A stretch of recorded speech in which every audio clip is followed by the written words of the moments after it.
ಈ ಮಾಸದಲ್ಲಿ ಯಾರು ಎಷ್ಟೇ ಕೇಳಿದರೂ ಈ ವಸ್ತುಗಳನ್ನು ಕೊಡಬೇಡಿ. ಕಷ್ಟಗಳು ಬರುತ್ತವೆ, ಲಕ್ಷ್ಮೀದೇವಿಯ ಅನುಗ್ರಹ ಕಡಿಮೆಯಾಗುತ್ತದೆ, ಭಿಕ್ಷೆ ಬೇಡುವ ಸ್ಥಿತಿಗೆ ತಲುಪುತ್ತೀರಿ ಎಂದು ಶಾಸ್ತ್ರಗಳು ಹೇಳುತ್ತವೆ. ಹಾಗಾದರೆ ಆ ವಸ್ತುಗಳು ಯಾವುವು, ಏಕೆ ನೀಡಬಾರದು ಎಂಬ ವಿಷಯಗಳನ್ನು ಈಗ ವಿವರವಾಗಿ ವಿಡಿಯೋದಲ್ಲಿ ತಿಳಿದುಕೊಳ್ಳೋಣ.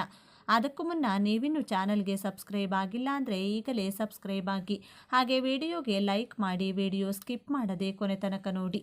ಎಲ್ಲರೂ ಭಕ್ತಿಯಿಂದ ಓಂ ಶ್ರೀ ಮಹಾಲಕ್ಷ್ಮಿ ನಮಃ ಅಂತ ಕಮೆಂಟ್ ಮಾಡಿ.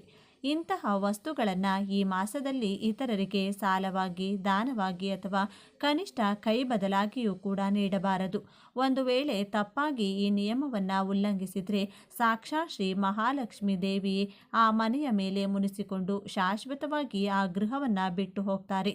ಆ ಮನೆ ಧನಧಾನ್ಯಗಳನ್ನು ಕಳೆದುಕೊಂಡು ದಾರಿದ್ರ್ಯದಿಂದ ತುಂಬಿ ಹೋಗುತ್ತದೆ. ಕೊನೆಗೆ ಆ ಕುಟುಂಬ ಸದಸ್ಯರು ಭಿಕ್ಷೆ ಬೇಡುವ ದಿನ ಸ್ಥಿತಿಗೆ ತಲುಪುತ್ತಾರೆ. ಆದ್ದರಿಂದಲೇ ಈ ಪವಿತ್ರವಾದ ಮಾಸದಲ್ಲಿ ಯಾವ ವಸ್ತುಗಳನ್ನು ಇತರರಿಗೆ ನೀಡಬಾರದು, ಅವುಗಳನ್ನು ನೀಡಿದರೆ ಇಂತಹ ಭೀಕರ ಪರಿಣಾಮಗಳು ಸಂಭವಿಸುತ್ತವೆಯೋ ಎಂದು ಪ್ರತಿಯೊಬ್ಬರೂ, ಮುಖ್ಯವಾಗಿ ಮಹಿಳೆಯರು ಕಡ್ಡಾಯವಾಗಿ ತಿಳಿದುಕೊಳ್ಳಬೇಕು. ಈ ಮಾಸದಲ್ಲಿ ಯಾರಿಗೂ ನೀಡಬಾರದ ಮೊದಲ ವಸ್ತು ಉಪ್ಪು. ಹೌದು, ಉಪ್ಪು ಸಾಕ್ಷಾತ್ ಲಕ್ಷ್ಮಿ ಸ್ವರೂಪ ಎಂದು ನಿಮಗೆಲ್ಲರಿಗೂ ತಿಳಿದಿದೆ. ಸಮುದ್ರ ಮಂಥನದಲ್ಲಿ ಲಕ್ಷ್ಮೀದೇವಿಯ ಜೊತೆಗೆ ಉಪ್ಪು ಕೂಡ ಹುಟ್ಟಿದೆ. ಆದ್ದರಿಂದಲೇ ಉಪ್ಪನ್ನು ನಾವು ಶ್ರೀ ಮಹಾಲಕ್ಷ್ಮಿಯಾಗಿ ಭಾವಿಸ್ತೇವೆ. ಸಾಮಾನ್ಯ ದಿನಗಳಲ್ಲಿ ಉಪ್ಪನ್ನು ಯಾರಿಗೂ ಕೈಗೆ ಕೊಡಬಾರದು ಎಂದು ಹೇಳ್ತಾರೆ. ಅಂತಹ ವಿಷ್ಣು ಮತ್ತು ಲಕ್ಷ್ಮೀ ದೇವಿಗೆ ಅತ್ಯಂತ ಪ್ರಿಯವಾದ ಈ ಮಾಸದಲ್ಲಿ ನೀವು ಮನೆಯಲ್ಲಿರುವ ಉಪ್ಪನ್ನು ಪಕ್ಕದ ಮನೆಯವರಿಗೆ, ಎದುರಿನ ಮನೆಯವರಿಗೆ ಸಾಲವಾಗಿ ಅಥವಾ ಅವರ ಮನೆಯಲ್ಲಿ ಮುಗಿದಿದೆ ಎಂದು ಕೇಳಿದರೆ ಸಹಾಯದ ಹೆಸರಿನಲ್ಲಿ ಅಪ್ಪಿತಪ್ಪಿಯೂ ಕೊಡಬಾರದು. ಸಾಯಂಕಾಲದ ಸಮಯದಲ್ಲಿ ಅಪ್ಪಿತಪ್ಪಿಯೂ ಕೊಡಬಾರದು. ಒಂದು ವೇಳೆ ಯಾರಾದರೂ ಬಂದು ಅಮ್ಮ ಅಡುಗೆಯಲ್ಲಿ ಉಪ್ಪು ಕಡಿಮೆಯಾಗಿದೆ, ಸ್ವಲ್ಪ ಉಪ್ಪಿದ್ದರೆ ಕೊಡಿ ಎಂದು ಕೇಳಿದರೆ ನಿರ್ದಾಕ್ಷಿಣ್ಯವಾಗಿ ಇಲ್ಲ ಎಂದು ಹೇಳಿಬಿಡಿ, ಅಥವಾ ಈಗ ಕೊಡಬಾರದು ಎಂದು ಹೇಳಿ. ಅಷ್ಟೇ ಹೊರತು ಅಯ್ಯೋ ಪಾಪ ಎಂದು ನಿಮ್ಮ ಡಬ್ಬದಲ್ಲಿರುವ ಉಪ್ಪನ್ನು ತೆಗೆದು ಅವರ ಕೈಗೆ ಹಾಕಿದರೆ ಆ ಕ್ಷಣವೇ ನಿಮ್ಮ ಮನೆಯಲ್ಲಿರುವ ಸಂಪತ್ತು ಅವರ ಮನೆಗೆ ವರ್ಗಾವಣೆಯಾಗುತ್ತದೆ. ಉಪ್ಪು ಹೇಗೆ ನೀರಿನಲ್ಲಿ ಕರಗಿ ಹೋಗುತ್ತದೆಯೋ ಹಾಗೆ ನಿಮ್ಮ ಮನೆಯಲ್ಲಿರುವ ಹಣವು ಅನಾವಶ್ಯಕ ಖರ್ಚುಗಳ ರೂಪದಲ್ಲಿ ಕರಗಿ ಹೋಗುತ್ತದೆ. ಆದ್ದರಿಂದ ಈ ಒಂದು ತಿಂಗಳು ಉಪ್ಪಿನ ವಿಷಯದಲ್ಲಿ ಬಹಳ ಜಾಗರೂಕರಾಗಿರಿ. ಎರಡನೆಯದು ಮತ್ತು ಅನೇಕ ಜನರು ಆಗಾಗ್ಗೆ ಕೊಡುವ ವಸ್ತು ಅಕ್ಕಿ. ಅನ್ನ ಪರಬ್ರಹ್ಮ ಸ್ವರೂಪ. ಅನ್ನದಾನ ಮಾಡುವುದು ಬಹಳ ದೊಡ್ಡ ವಿಷಯ ಎಂದು ನಮಗೆ ತಿಳಿದಿದೆ. ಆದರೆ ಇಲ್ಲಿ ನಾವು ನೆನಪಿಟ್ಟುಕೊಳ್ಳಬೇಕಾದ ವಿಷಯವೇನೆಂದರೆ, ಹಸಿದವರಿಗೆ ಅನ್ನ ಹಾಕುವುದು ಬೇರೆ, ನಮ್ಮ ಮನೆಯಲ್ಲಿ ಬಳಸುವ ಅಕ್ಕಿ ಡಬ್ಬದಿಂದ ಅಕ್ಕಿಯನ್ನು ತೆಗೆದು ಪಕ್ಕದ ಮನೆಯವರಿಗೆ ಸಾಲವಾಗಿ ಕೊಡುವುದು ಬೇರೆ. ಈ ಮಾಸದಲ್ಲಿ ನಮ್ಮ ಮನೆಯ ಅವಶ್ಯಕತೆಗಳಿಗಾಗಿ ತಂದ ಅಕ್ಕಿಯನ್ನು ಸಾಯಂಕಾಲದ ಸಮಯದಲ್ಲಿ ಅಥವಾ ರಾತ್ರಿಯಲ್ಲಿ ಇತರರಿಗೆ ನೀಡಬಾರದು. ಮುಖ್ಯವಾಗಿ ಸಂಧ್ಯಾ ಕಾಲ ಕಳೆದ ನಂತರ ಯಾರಿಗಾದರೂ ಅಕ್ಕಿ ಕೊಟ್ಟರೆ ಆ ಮನೆಯ ಯಜಮಾನನ ಆಯುಷ್ಯ ಕಡಿಮೆಯಾಗುತ್ತದೆ ಮತ್ತು ಆ ಮನೆಯಲ್ಲಿ ದಾರಿದ್ರ್ಯ ತಾಂಡವವಾಡುತ್ತದೆ ಎಂಬ ನಂಬಿಕೆ ಇದೆ. ಯಾರಾದರೂ ಬಡವರು ಹಸಿವು ಎಂದು ಬಂದರೆ ಅವರಿಗೆ ಹೊಟ್ಟೆ ತುಂಬ ಅನ್ನ ಹಾಕಿ. ಆದರೆ ನಮ್ಮ ಮನೆಯಲ್ಲಿ ಅಕ್ಕಿ ಮುಗಿದಿದೆ, ನಾಳೆ ತಂದು ಕೊಡ್ತೇನೆ, 2 ಗ್ಲಾಸ್ ಅಕ್ಕಿ ಕೊಡಿ ಎಂದು ಯಾರಾದರೂ ಕೇಳಿದರೆ ಮಾತ್ರ ಕೊಡಬೇಡಿ. ನಿಮ್ಮ ಮನೆಯಲ್ಲಿರುವ ಲಕ್ಷ್ಮಿಯನ್ನು ನೀವು ಹೊರಗೆ ಕಳುಹಿಸಬಾರದು. ಬೇಕಿದ್ರೆ ಅಕ್ಕಿಯ ಬದಲು ಬೇಯಿಸಿದ ಅನ್ನವನ್ನು ಕೊಡಿ ಅಷ್ಟೇ. ಆದರೆ ಈ ಮಾಸದಲ್ಲಿ ಅಕ್ಕಿಯನ್ನು ಸಾಲವಾಗಿ ಕೊಡುವುದು ಒಳ್ಳೆಯದಲ್ಲ. ಏಕೆಂದರೆ ಅಕ್ಕಿ ಕೊಡೋದ್ರಿಂದ ನಿಮ್ಮ ಜಾತಕದಲ್ಲಿ ಶುಕ್ರಬಲ ಕಡಿಮೆಯಾಗಿ ಆರ್ಥಿಕ ತೊಂದರೆಗಳುಂಟಾಗುವ ಸಾಧ್ಯತೆ ಇರುತ್ತದೆ. ಇನ್ನು ಮೂರನೆಯ ವಸ್ತು ಶನಿದೇವರಿಗೆ ಇಷ್ಟವಾದ ವಸ್ತು ಮತ್ತು ಶನಿ ಪ್ರಭಾವ ಇರುವ ವಸ್ತು. ಈ ಮಾಸದಲ್ಲಿ ನಾವು ನಿತ್ಯ ದೀಪಾರಾಧನೆ ಮಾಡ್ತೇವೆ. ದೀಪಲಕ್ಷ್ಮಿ ಸ್ವರೂಪ, ಆದರೆ ಅದರಲ್ಲಿ ಸುರಿಯುವ ಎಣ್ಣೆ ನಮ್ಮ ಕಷ್ಟಗಳನ್ನು ಹೋಗಲಾಡಿಸುವ ಸಾಧನ. ಈ ಸಮಯದಲ್ಲಿ ನೀವು ನಿಮ್ಮ ಮನೆಯಲ್ಲಿರುವ ನೀವು ಯಾರಿಗಾದರೂ ಸಾಲವಾಗಿ ನೀಡಿದರೆ ಅದರ ಕಷ್ಟಗಳನ್ನು ಮತ್ತು ಅವರ ಪ್ರಭಾವವನ್ನು ನೀವೇ ಆಹ್ವಾನಿಸಿದಂತಾಗುತ್ತದೆ. ಪಕ್ಕದ ಮನೆಯವರು ಸ್ವಲ್ಪ ಎಣ್ಣೆ ಕೊಡಿ ಎಂದು ಕೇಳಿದರೆ ದಯವಿಟ್ಟು ಕೊಡಬೇಡಿ. ಎಣ್ಣೆಯನ್ನು ದಾನ ಮಾಡಬೇಕೆಂದರೆ ಅದು ಕೇವಲ ಶನಿವಾರದಂದು ನವಗ್ರಹಗಳ ಬಳಿ ಅಥವಾ ದೇವಸ್ಥಾನದಲ್ಲಿ ಮಾತ್ರ ಮಾಡಬೇಕು ಹೊರತು ಮನೆಯ ಬಳಿ ಪಕ್ಕದವರಿಗೆ ಕೈ ಬದಲಾಗಿ ಕೊಡಬಾರದು. ಹಾಗೆ ಕೊಟ್ಟರೆ ಸಾಲದ ಬಾಧೆಗಳು ಸುತ್ತುವರಿಯುತ್ತವೆ. ನೀವು ಎಷ್ಟೇ ಸಂಪಾದಿಸಿದರೂ ಅದು ಎಣ್ಣೆಯಂತೆ ಸುಟ್ಟು ಹೋಗುತ್ತದೆ ಹೊರತು ಕೈಯಲ್ಲಿ ನಿಲ್ಲುವುದಿಲ್ಲ.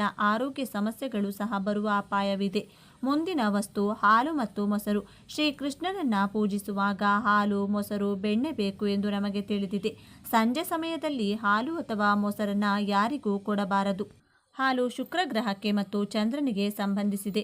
ಮೊಸರು ಕೂಡ ಅಷ್ಟೇ. ಇವುಗಳನ್ನು ಇತರರಿಗೆ ನೀಡಿದರೆ ನಿಮ್ಮ ಮನೆಯಲ್ಲಿರುವ ಮಾನಸಿಕ ನೆಮ್ಮದಿ ಹಾಳಾಗುತ್ತದೆ, ಮಕ್ಕಳ ಆರೋಗ್ಯ ಕೆಡುತ್ತದೆ, ನಿಮ್ಮ ಮನೆಯ ಅಭಿವೃದ್ಧಿ ಕುಂಠಿತವಾಗುತ್ತದೆ. ಹಾಲು ಉಕ್ಕಿದಂತೆ ಮನೆಯಲ್ಲಿ ಐಶ್ವರ್ಯ ಉಕ್ಕಿ ಹರಿಯಬೇಕೆಂದರೆ ಈ ಒಂದು ತಿಂಗಳು ಯಾರಿಗೂ ಹಾಲು ಮೊಸರು ಸಾಲವಾಗಿ ನೀಡಬೇಡಿ. ಒಂದು ವೇಳೆ ನೀಡಬೇಕಾಗಿ ಬಂದರೆ ಅದಕ್ಕೆ ಪ್ರತಿಯಾಗಿ ಹಣ ತೆಗೆದುಕೊಳ್ಳದೆ ಉಚಿತವಾಗಿ ನೀಡಬೇಡಿ.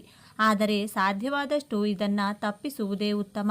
ಮುಖ್ಯವಾಗಿ ಮೊಸರನ್ನ ರಾತ್ರಿ ಹೊತ್ತು ಮನೆಯ ಹೊಸ್ತಿಲು ದಾಟಿಸಬಾರದು. ನಿಮ್ಮಿಂದ ವಂಶಾಭಿವೃದ್ಧಿಗೆ ಸಂಬಂಧಿಸಿದ ದೋಷಗಳು ಉಂಟಾಗುತ್ತವೆ ಎಂದು ಶಾಸ್ತ್ರ ಹೇಳುತ್ತದೆ. ಮತ್ತೊಂದು ಅಪಾಯಕಾರಿ ವಸ್ತು ಮೆಣಸು. ಸಾಮಾನ್ಯವಾಗಿ ನಾವು ಅಡುಗೆಯಲ್ಲಿ ಖಾರಕ್ಕಾಗಿ ಮೆಣಸನ್ನು ಬಳಸುತ್ತೇವೆ. ಆದರೆ ಜ್ಯೋತಿಷ್ಯ ಶಾಸ್ತ್ರದ ಪ್ರಕಾರ ಮೆಣಸು ರವಿಗ್ರಹಕ್ಕೆ ಮತ್ತು ಕುಜಗ್ರಹಕ್ಕೆ ಸಂಬಂಧಿಸಿದೆ. ಅಲ್ಲದೆ ಇವು ಉಗ್ರವಾಗಿವೆ, ಶಕ್ತಿಯನ್ನು ಹೊಂದಿರುತ್ತವೆ.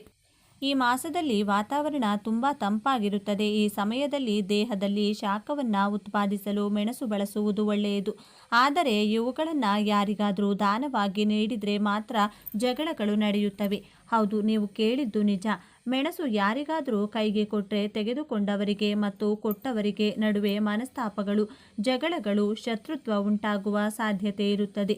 ನಿಮ್ಮ ಸಂಬಂಧಿಕರೇ ಆಗಲಿ ಅಥವಾ ನಿಮ್ಮ ಪ್ರಾಣ ಸ್ನೇಹಿತರೇ ಆಗಲಿ, ಅವರು ಮೆಣಸು ಕೇಳಿದರೆ ಇಲ್ಲ ಎಂದು ಹೇಳಿ. ಇಲ್ಲದಿದ್ದರೆ ಆ ಮೆಣಸಿನ ಖಾರದಿಂದ ಸಂಬಂಧದಲ್ಲಿಯೂ ಖಾರ ಹೆಚ್ಚಾಗಿ ಅನಗತ್ಯ ಜಗಳಗಳು ಬಂದು ಮಾನಸಿಕ ಶಾಂತಿಯನ್ನು ಕಳೆದುಕೊಳ್ಳುತ್ತಾರೆ. ಮನೆಯಲ್ಲಿ ಕಲಹಗಳು ಹೆಚ್ಚಾಗಲು ಇದು ಒಂದು ಕಾರಣವಾಗುತ್ತದೆ. ಅಲ್ಲದೆ ಕಡಲೆ ಹಿಟ್ಟು. ಕಡಲೆಗಳು ಗುರು ಗ್ರಹಕ್ಕೆ ಸಂಬಂಧಿಸಿದ ಧಾನ್ಯ. ಈ ಮಾಸದಲ್ಲಿ ಗುರುಗಳು ನಮಗೆ ಬಹಳ ಅವಶ್ಯಕ. ಅಂತಹ ಸಮಯದಲ್ಲಿ ನೀವು ಕಡಲೆ ಹಿಟ್ಟನ್ನು ಯಾರಿಗಾದರೂ ನೀಡಿದರೆ ನಿಮ್ಮ ಗುರುಬಲ ಕಡಿಮೆಯಾಗುತ್ತದೆ. ನಿಮ್ಮ ಮನೆಯಲ್ಲಿ ಶುಭ ಕಾರ್ಯಗಳು ನಡೆಯುವುದು ತಡವಾಗುತ್ತಿದೆ. ಹಣಕಾಸಿನ ವಿಷಯಗಳಲ್ಲಿ ಹೋಗುವ ಸಾಧ್ಯತೆ ಇರುತ್ತದೆ. ಅಥವಾ ನೀವು ಯಾರಿಗಾದರೂ ಹಣವನ್ನು ಸಾಲವಾಗಿ ನೀಡಿದರೆ ಅದು ಹಿಂತಿರುಗಿ ಬರದೇ ಇರಬಹುದು. ಮಕ್ಕಳ ವಿದ್ಯಾಭ್ಯಾಸದ ಮೇಲೆ ಇದು ಪರಿಣಾಮ ಬೀರುತ್ತದೆ. ಆದ್ದರಿಂದ ಬಜ್ಜಿಗಳನ್ನು ಮಾಡಲು ಅಥವಾ ಪಕೋಡಗಳನ್ನು ಮಾಡಲು ನೆರೆಮನೆಯವರು ಕಡಲೆ ಹಿಟ್ಟನ್ನು ಕೇಳಿದರೆ ನಿರ್ದಾಕ್ಷಿಣ್ಯವಾಗಿ ನಿರಾಕರಿಸಿ. ನಿಮ್ಮ ಐಶ್ವರ್ಯವನ್ನು ಕಾಪಾಡಿಕೊಳ್ಳಿ. ಇದರ ಜೊತೆಗೆ ಈ ತಿಂಗಳಲ್ಲಿ ಕರ್ಪೂರವನ್ನು ಸಹ ಯಾರಿಗೂ ನೀಡಬಾರದು. ಕರ್ಪೂರವು ಮನೆಗೆ ಮತ್ತು ದೇವರಿಗೆ ಬೆಳಕನ್ನು ನೀಡುತ್ತದೆ. ಆರತಿ ಮಾಡುವಾಗ ಕರ್ಪೂರವನ್ನು ಬೆಳಗಿಸಿದರೆ ನಮ್ಮ ಕಷ್ಟಗಳೆಲ್ಲ ಮಂಜುಗಡ್ಡೆಯಂತೆ ಕರಗಿ ಹೋಗುತ್ತವೆ ಎಂದು ನಂಬುತ್ತೇವೆ. ಕರ್ಪೂರವು ಸಾಕ್ಷಾತ್ ಶುಕ್ರನಿಗೆ ವಿಶೇಷವಾಗಿದೆ. ನಮ್ಮ ಮನೆಯಲ್ಲಿ ನಿತ್ಯ ಬೆಳಗಿಸುವ ಕರ್ಪೂರ ಆರತಿಯು ನಮ್ಮ ವಂಶಕ್ಕೆ ತೇಜಸ್ಸನ್ನು ನೀಡುತ್ತದೆ. ಅಂತಹ ಕರ್ಪೂರವನ್ನು ನೀವು ಬೇರೆಯವರಿಗೆ ನೀಡಿದರೆ ನಿಮ್ಮ ಮನೆಯಲ್ಲಿ ಇರಬೇಕಾದ ತೇಜಸ್ಸನ್ನು, ನಿಮ್ಮ ಮನೆಯಲ್ಲಿ ಇರಬೇಕಾದ ಸಕಾರಾತ್ಮಕ ಶಕ್ತಿಯನ್ನು ಅವರಿಗೆ ನೀಡಿದಂತೆ. ನಮ್ಮ ಮನೆಯಲ್ಲಿ ಕರ್ಪೂರ ಮುಗಿದಿದೆ, ಆರತಿ ಮಾಡಬೇಕು, ಒಂದು ಬಿಲ್ಲೆ ಇದ್ದರೆ ಕೊಡಿ ಎಂದು ಯಾರಾದರೂ ಕೇಳಿದರೆ ದೇವರ ಕಾರ್ಯ ಅಲ್ವಾ ಎಂದು ಕೊಟ್ಟು ಬಿಡಬೇಡಿ. ಹಾಗೆ ನೀಡೋದ್ರಿಂದ ನಿಮ್ಮ ಮನೆಗೆ ಅರಿಷ್ಟ ಉಂಟಾಗುತ್ತದೆ. ನಿಮ್ಮ ಮನೆಯಲ್ಲಿ ಒಳ್ಳೆಯ ಕೆಲಸಗಳು ನಿಂತು ಹೋಗುತ್ತವೆ. ಇನ್ನು ಕೊನೆಯ ವಸ್ತು ಯಾವುದು ಎಂದರೆ ಮೊಟ್ಟೆಗಳು. ಈ ಮಾಸ ಪರಮ ಪವಿತ್ರವಾದ ಮಾಸವಾಗಿರುವುದರಿಂದ ಅನೇಕರು ಈ ತಿಂಗಳು ಮಾಂಸಾಹಾರವನ್ನು ಮುಟ್ಟುವುದಿಲ್ಲ. ಆದರೆ ಕೆಲವರು ಮೊಟ್ಟೆಗಳನ್ನು ತಿನ್ನುತ್ತಾರೆ ಅಥವಾ ಬೇಯಿಸಿಕೊಳ್ಳುತ್ತಾರೆ. ಅದು ಅವರವರ ಇಷ್ಟ. ನೀವು ಮೊಟ್ಟೆಗಳನ್ನು ಬೇಯಿಸಿ ತಿಂದರೂ ಪರವಾಗಿಲ್ಲ. ಆದರೆ ಯಾವುದೇ ಪರಿಸ್ಥಿತಿಯಲ್ಲಿಯೂ ಈ ತಿಂಗಳಲ್ಲಿ ಮೊಟ್ಟೆಗಳನ್ನು ಯಾರಿಗೂ ನೀಡಬಾರದು, ದಾನವಾಗಿಯೂ ನೀಡಬಾರದು. ನೀವು ಇಂತಹ ವಸ್ತುಗಳನ್ನು ವಿನಿಮಯ ಮಾಡುವುದರಿಂದ ಆ ಮನೆಯಲ್ಲಿ ನಕಾರಾತ್ಮಕ ಶಕ್ತಿ ಹೆಚ್ಚಾಗುತ್ತದೆ. ಇದು ದಾರಿದ್ರ್ಯಕ್ಕೆ ಕಾರಣವಾಗುತ್ತದೆ. ಆರ್ಥಿಕವಾಗಿ ನೀವು ಎಷ್ಟೇ ಎತ್ತರಕ್ಕೇರಿದರೂ ಒಮ್ಮೆಲೆ ಕೆಳಗೆ ಬೀಳುವ ಅಪಾಯವಿರುತ್ತದೆ. ಉಪ್ಪು, ಹಾಲು, ಮೊಸರು, ಮೆಣಸು, ಕಡಲೆ ಹಿಟ್ಟು, ಕರ್ಪೂರ, ಮೊಟ್ಟೆಗಳು ಈ 8 ವಸ್ತುಗಳನ್ನು ಯಾರಿಗೂ ದಾನವಾಗಿ, ಸಾಲವಾಗಿ ಅಥವಾ ಕೈ ಬದಲಾಗಿ ನೀಡಬಾರದು. ಸ್ನೇಹಿತರೆ, ಈ ಮಾಹಿತಿ ನಿಮಗೆ ಇಷ್ಟವಾಗಿದ್ದಲ್ಲಿ ದಯವಿಟ್ಟು ಶೇರ್ ಮಾಡಿ, ಲೈಕ್ ಮಾಡಿ ಮತ್ತು ನಮ್ಮ ಚಾನಲ್ಗೆ ಸಬ್ಸ್ಕ್ರೈಬ್ ಆಗಿ. ಎಲ್ಲರೂ ಭಕ್ತಿಯಿಂದ ಓಂ ಶ್ರೀ ಶನೇಶ್ವರ ನಮಃ ಅಂತ ಕಮೆಂಟ್ ಮಾಡಿ. ಶಾಸ್ತ್ರಗಳ ಪ್ರಕಾರ ಪ್ರತಿ ವಸ್ತು ಹಾಗೂ ಪದಾರ್ಥ ಒಂದು ನಿರ್ದಿಷ್ಟ ಶಕ್ತಿಯನ್ನು ಹೊಂದಿರುತ್ತದೆ.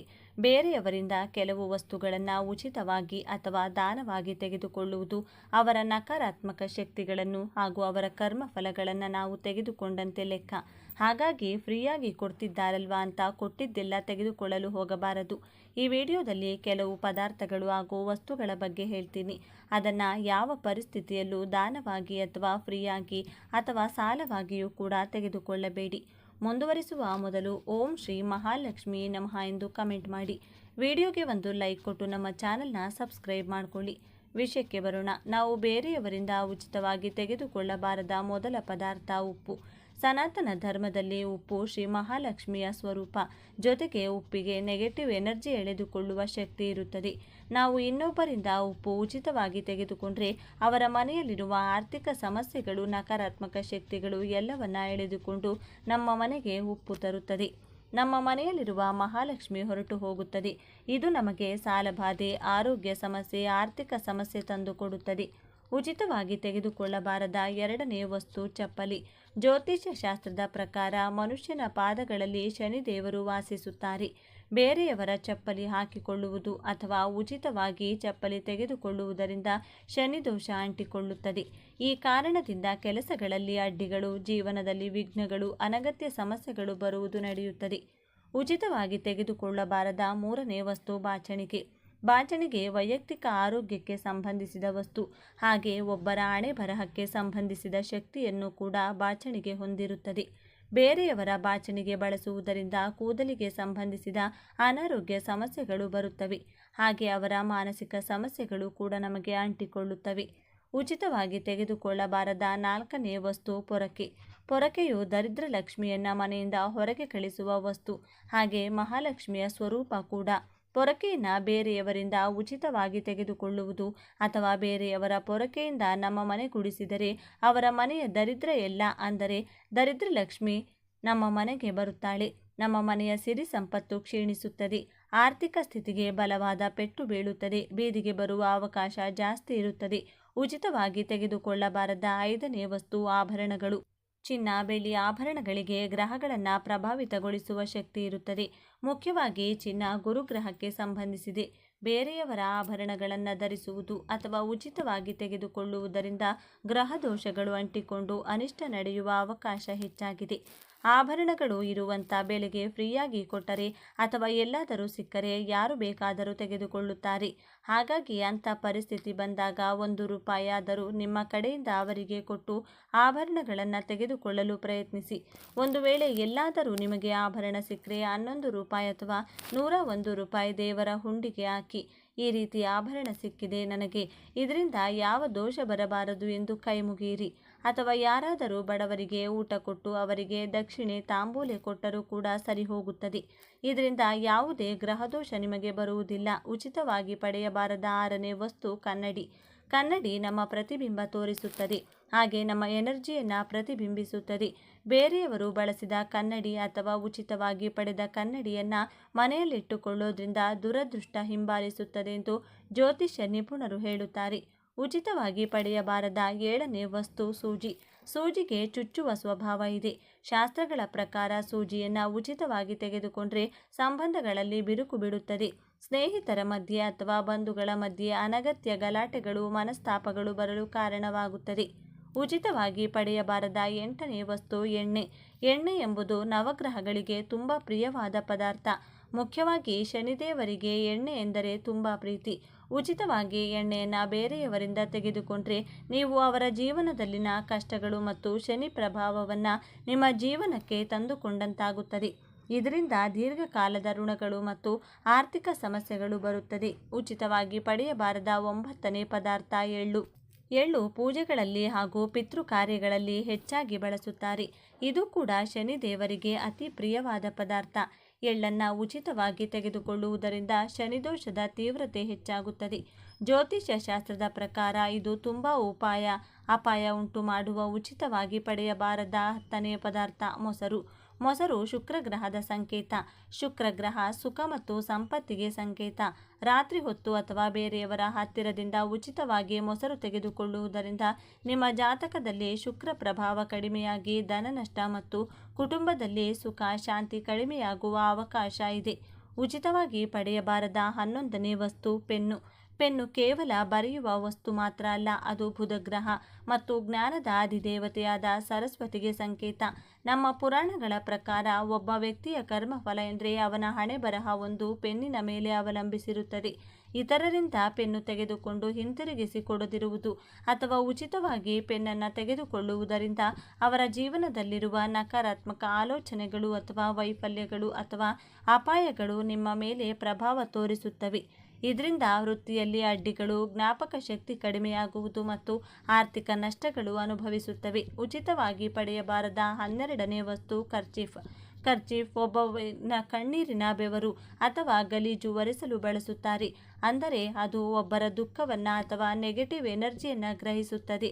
ಶಾಸ್ತ್ರಗಳ ಪ್ರಕಾರ ಬೇರೆಯವರ ಖರ್ಚೆ ತೆಗೆದುಕೊಳ್ಳುವುದರಿಂದ ಅವರ ಕಷ್ಟಗಳು ಮತ್ತು ಅನುಮೋದನೆ ನಮಗೆ ಬರುತ್ತದೆ. ಇದು ಸ್ನೇಹಿತರ ಮಧ್ಯೆ ಅಥವಾ ದಂಪತಿಗಳ ಮಧ್ಯೆ ಅಥವಾ ಪ್ರೇಮಿಗಳ ಮಧ್ಯೆ ಅನಗತ್ಯ ಗಲಾಟೆಗಳನ್ನು ತರುತ್ತದೆ. ಹಾಗಾಗಿ ಇದನ್ನು ಯಾವಾಗಲೂ ಉಚಿತವಾಗಿ ಅಥವಾ ಬೇರೆಯವರು ಬಳಸಿರುವುದು ನೀವು ಬಳಸಬೇಡಿ. ಉಚಿತವಾಗಿ ತೆಗೆದುಕೊಳ್ಳಬಾರದ 13ನೇ ವಸ್ತು ಕತ್ತರಿ. ಕತ್ತರಿ ವಸ್ತುವನ್ನು ಕತ್ತರಿಸಲು ಅಂದರೆ ಎರಡು ಮಾಡಲು ಬಳಸುವ ಆಯುಧ. ವಾಸ್ತುಶಾಸ್ತ್ರದ ಪ್ರಕಾರ ಕತ್ತರಿಯನ್ನು ಯಾರ ಹತ್ತಿರದಿಂದಾದರೂ ಉಚಿತವಾಗಿ ತೆಗೆದುಕೊಂಡ್ರು ಅಥವಾ ಬಹುಮತಿಯಾಗಿ ಪಡೆದರೂ ಆ ವ್ಯಕ್ತಿಯ ಜೊತೆ ನಿಮಗಿರುವ ಸಂಬಂಧ ಕಟ್ಟಾಗುತ್ತದೆ.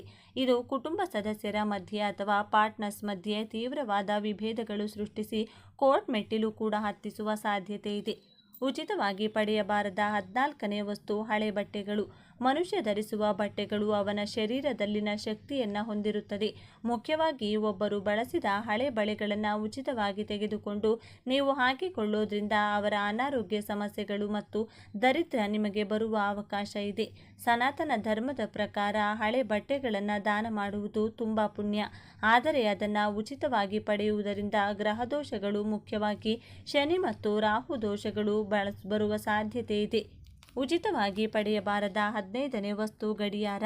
ಗಡಿಯಾರ ನಮ್ಮ ಸಮಯವನ್ನು ಸೂಚಿಸುತ್ತದೆ. ಒಬ್ಬ ವ್ಯಕ್ತಿಯ ಜಾತಕದಲ್ಲಿ ನಡೆಯುತ್ತಿರುವ ಕಾಲವನ್ನು ಗಡಿಯಾರ ಪ್ರತಿಬಿಂಬಿಸುತ್ತದೆ. ಬೇರೆಯವರು ಬಳಸಿದ ಗಡಿಯಾರವನ್ನು ಸಾಲವಾಗಿ ತೆಗೆದುಕೊಳ್ಳುವುದು ಅಥವಾ ಉಚಿತವಾಗಿ ತೆಗೆದುಕೊಳ್ಳುವುದರಿಂದ ಅವರ ದುಷ್ಕಾಲ ಅಂದರೆ ಕೆಟ್ಟ ಕಾಲ ನಿಮಗೆ ಪ್ರಾರಂಭವಾಗುತ್ತದೆ. ನಿಮ್ಮ ಕೆಲಸಗಳಲ್ಲಿ ಆಲಸ್ಯ ನಡೆಯುವುದು, ಅಂದುಕೊಂಡ ಸಮಯಕ್ಕೆ ಕೆಲಸಗಳು ಪೂರ್ತಿಯಾಗದೇ ಇರುವುದು ಮುಂತಾದವು ನಡೆಯುತ್ತವೆ. ಉಚಿತವಾಗಿ ತೆಗೆದುಕೊಳ್ಳಬಾರದ 16ನೇ ಪದಾರ್ಥ ನಿಂಬೆಹಣ್ಣು. ನಿಂಬೆಹಣ್ಣು ಶಾಸ್ತ್ರಗಳಲ್ಲಿ ದೃಷ್ಟಿ ತೆಗೆಯುವ ಪದಾರ್ಥದಂತೆ ಬಳಸುತ್ತಾರೆ. ಅಂದರೆ ದೃಷ್ಟಿಯನ್ನು ತೆಗೆಯುವ ಶಕ್ತಿ ನಿಂಬೆಹಣ್ಣಿಗೆ ಇರುತ್ತದೆ. ಹಾಗೆ ತಂತ್ರ ಮಂತ್ರ ಪೂಜೆಗಳಲ್ಲೂ ಕೂಡ ನಿಂಬೆಹಣ್ಣನ್ನು ಹೆಚ್ಚಾಗಿ ಉಪಯೋಗಿಸುತ್ತಾರೆ. ಯಾರಾದರೂ ತಿಳಿಯದವರು ಅಥವಾ ಹೊರಗಿನವರು ನಿಂಬೆಹಣ್ಣನ್ನು ಕೊಟ್ಟರೆ ತೆಗೆದುಕೊಳ್ಳಬೇಡಿ. ಇದರಿಂದ ಬೇರೆಯವರ ಕಣ್ಣು ದೃಷ್ಟಿ ಅಥವಾ ಅವರು ತೊಲಗಿಸಿಕೊಳ್ಳಬೇಕು ಅಂದುಕೊಂಡಿರುವ ನಕಾರಾತ್ಮಕ ಶಕ್ತಿ ನಿಮ್ಮ ಮನೆಗೆ ಬರುವ ಅಪಾಯ ಇದೆ. ಉಚಿತವಾಗಿ ಪಡೆಯಬಾರದ 17ನೇ ಪದಾರ್ಥ ಬೆಲ್ಲ. ಬೆಲ್ಲ ಸೂರ್ಯಗ್ರಹಕ್ಕೆ ಸಂಬಂಧಿಸಿದ ಜ್ಯೋತಿಷ್ಯ ಶಾಸ್ತ್ರದ ಪ್ರಕಾರ ಸೂರ್ಯಗ್ರಹ ಮರ್ಯಾದೆ ಮತ್ತು ಆರೋಗ್ಯಕ್ಕೆ ಕಾರಕ. ಬೆಲ್ಲವನ್ನು ಉಚಿತವಾಗಿ ತೆಗೆದುಕೊಳ್ಳೋದ್ರಿಂದ ಸಮಾಜದಲ್ಲಿ ನಿಮ್ಮ ಗೌರವ ಕಡಿಮೆಯಾಗುವ ಸಾಧ್ಯತೆ ಇದೆ.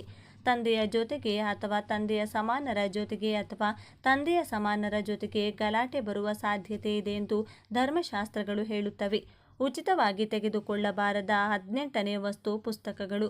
ಪುಸ್ತಕ ಸಾಕ್ಷಾತ್ ಸರಸ್ವತಿಯ ಸ್ವರೂಪ. ತುಂಬ ಜನ ಬೇರೆಯವರ ಪುಸ್ತಕಗಳನ್ನು ಅಂದರೆ ಬಳಸಿದ ಪುಸ್ತಕಗಳನ್ನು ತೆಗೆದುಕೊಂಡು ವಾಪಸ್ ಕೊಡಲ್ಲ. ಈ ರೀತಿ ಮಾಡುವುದರಿಂದ ಜ್ಞಾನಕ್ಕೆ ದ್ರೋಹವಾಗುತ್ತದೆ. ಬುಧ ಗ್ರಹ ದೋಷದಿಂದ ವಿದ್ಯೆಯಲ್ಲಿ ವಿಘ್ನಗಳು, ಸರಿಯಾದ ನಿರ್ಧಾರ ತೆಗೆದುಕೊಳ್ಳಲು ಆಗದಿರುವುದು ನಡೆಯುತ್ತದೆ. ಜ್ಞಾನವನ್ನು ಹೆಚ್ಚಿಸಿಕೊಳ್ಳುವುದು ಒಳ್ಳೆಯ ವಿಷಯ. ಹಾಗೆ ನೀವು ಬಳಸಿದ ಪುಸ್ತಕಗಳನ್ನು ಬಡವರಿಗೆ ಕೊಟ್ಟರೆ ಅವರಿಗೂ ನಿದ್ದೆ ಬರುತ್ತದೆ. ಆದರೆ ನಿಮ್ಮ ಈ ಒಳ್ಳೆಯ ಕೆಲಸ ಬೇರೆಯವರಿಗೆ ಹಾನಿಯಾಗಬಾರದು. ಹಾಗಾಗಿ ಅವರ ಹತ್ತಿರ ₹1 ಆದರೂ ಪಡೆದುಕೊಂಡು ನಿಮ್ಮ ಪುಸ್ತಕಗಳನ್ನು ಅವರಿಗೆ ಕೊಡಿ. ನೀವು ಬೇರೆಯವರ ಪುಸ್ತಕ ತೆಗೆದುಕೊಳ್ಳುವಾಗ ಅವರಿಗೆ ₹1 ಅಥವಾ 1 ಲೋಟ ನೀರಾದರೂ ಕೊಡಿ. ಉಚಿತವಾಗಿ ಪಡೆಯಬಾರದು. 19ನೇ ವಸ್ತು ಮಣ್ಣು ಅಥವಾ ಇಟ್ಟಿಗೆ. ಮನೆ ಕಟ್ಟುವಾಗ ಅಥವಾ ಗಿಡಗಳಿಗಾಗಲಿ ನಾವು ಬೇರೆಯವರ ಭೂಮಿಯಿಂದ ಮಣ್ಣು ಅಥವಾ ಅವರ ಅನುಮತಿ ಪಡೆಯದೆ ಇಟ್ಟಿಗೆ ತೆಗೆದುಕೊಳ್ಳುವುದು ಭೂಮಿ ದೋಷ ಉಂಟು ಮಾಡುತ್ತದೆ. ಇದು ಕೋರ್ಟ್ ಕೇಸ್ಗಳು, ಸ್ಥಳ ವಿವಾದಗಳು ಮತ್ತು ಕುಟುಂಬದಲ್ಲಿ ರಕ್ತ ಸಂಬಂಧಿಕರ ಮಧ್ಯೆ ಗಲಾಟೆಗಳಿಗೆ ಕಾರಣವಾಗುತ್ತದೆ. ಉಚಿತವಾಗಿ ಪಡೆಯಬಾರದ 20ನೇ ವಸ್ತು ಛತ್ರಿ. ಛತ್ರಿ ನಿಮ್ಮನ್ನು ಬಿಸಿಲು ಹಾಗೂ ಮಳೆಯಿಂದ ಕಾಪಾಡುತ್ತದೆ. ಇದು ಛಾಯಾಗ್ರಹವಾದ ಶನಿದೇವನ ಸಂಕೇತ. ಬೇರೆಯವರ ಹತ್ತಿರದಿಂದ ಛತ್ರಿಯನ್ನು ಉಚಿತವಾಗಿ ತೆಗೆದುಕೊಳ್ಳೋದ್ರಿಂದ ನಿಮ್ಮ ರಕ್ಷಣಾ ಕವಚ ಬಲಹೀನವಾಗುತ್ತದೆ. ಅನಾರೋಗ್ಯ ಸಮಸ್ಯೆಗಳು ಬರುತ್ತವೆ. ಮುಖ್ಯವಾಗಿ ಛತ್ರಿಯನ್ನು ಉಚಿತವಾಗಿ ತೆಗೆದುಕೊಂಡ್ರೆ ಆರ್ಥಿಕವಾಗಿ ತುಂಬ ಸಮಸ್ಯೆಗಳು ಬರುತ್ತವೆ ಎಂದು ಶಾಸ್ತ್ರ ಎಚ್ಚರಿಸುತ್ತದೆ. ಈಗ ನಾನು ಹೇಳಿದ ವಸ್ತುಗಳಲ್ಲಿ ನೀವು ಇದಕ್ಕೂ ಮುಂಚೆ ಯಾರ ಹತ್ತಿರದಿಂದಾದರೂ ಉಚಿತವಾಗಿ ಪಡೆದಿರಬಹುದು. ಅಂಥ ಪರಿಸ್ಥಿತಿಯಲ್ಲಿ ಕೆಲವು ಪರಿಹಾರಗಳನ್ನು ಮಾಡಿಕೊಳ್ಳಿ. ಇದರಿಂದ ದೋಷ ನಿವಾರಣೆ ನಡೆಯುತ್ತದೆ. ಒಂದು ವೇಳೆ ಅನಗತ್ಯ ಕಾರಣಗಳಿಂದ ಇವುಗಳನ್ನು ತೆಗೆದುಕೊಳ್ಳಬೇಕಾಗಿ ಬಂದರೆ ಅದಕ್ಕೆ ಬದಲಾಗಿ ನೀವು ಅವರಿಗೆ ಯಾವುದಾದರೂ ಚಿಕ್ಕ ವಸ್ತು ಅಥವಾ ₹1 ದಕ್ಷಿಣೆ ಕೊಡುವುದರಿಂದ ಆ ದೋಷ ನಿಮಗೆ ಅಂಟುವುದಿಲ್ಲ. ಒಂದು ವೇಳೆ ಇದಾಗಲೇ ಪಡೆದುಕೊಂಡಿದ್ರೆ ನೀವು ಅದಕ್ಕೆ ಬದಲಾಗಿ ಹುಂಡಿಯಲ್ಲಿ ಸ್ವಲ್ಪ ದುಡ್ಡು ಹಾಕುವುದು ಅಥವಾ ಯಾರಿಗಾದರೂ ಅನ್ನದಾನ ಮಾಡುವುದು ಅಥವಾ ದಕ್ಷಿಣೆ ತಾಂಬೂಲ ಕೊಡುವುದರಿಂದ ಕೂಡ ದೋಷ ಮುಕ್ತಿ ನಡೆಯುತ್ತದೆ. ಹಾಗೆ ನೀವು ದಾನ ಪಡೆದ ವಸ್ತುವನ್ನು ಬೇರೆಯವರಿಗೆ ದಾನ ಮಾಡುವುದರಿಂದ ಕೂಡ ದೋಷ ಮುಕ್ತಿ ನಡೆಯುತ್ತದೆ. ಅಂಥ ಸಂದರ್ಭದಲ್ಲಿ ನೀವು ಉಚಿತವಾಗಿ ಕೊಡದೆ ಅವರಿಂದ ಸ್ವಲ್ಪ ದುಡ್ಡು ಪಡೆದುಕೊಂಡ್ರೆ ಅವರಿಗೆ ದೋಷ ಇರುವುದಿಲ್ಲ, ನಿಮಗೂ ಕೂಡ ದೋಷ ಇರುವುದಿಲ್ಲ. ಈ ವಿಡಿಯೋ ಇಷ್ಟ ಆದರೆ ಲೈಕ್ ಮಾಡಿ, ಶೇರ್ ಮಾಡಿ ಮತ್ತು ಇಷ್ಟ ಆದರೆ ಚಾನಲ್ನ ಸಬ್ಸ್ಕ್ರೈಬ್ ಮಾಡಿಕೊಂಡು ಬೆಲ್ ಐಕಾನನ್ನು ಕ್ಲಿಕ್ ಮಾಡಿ. ಧನ್ಯವಾದಗಳು.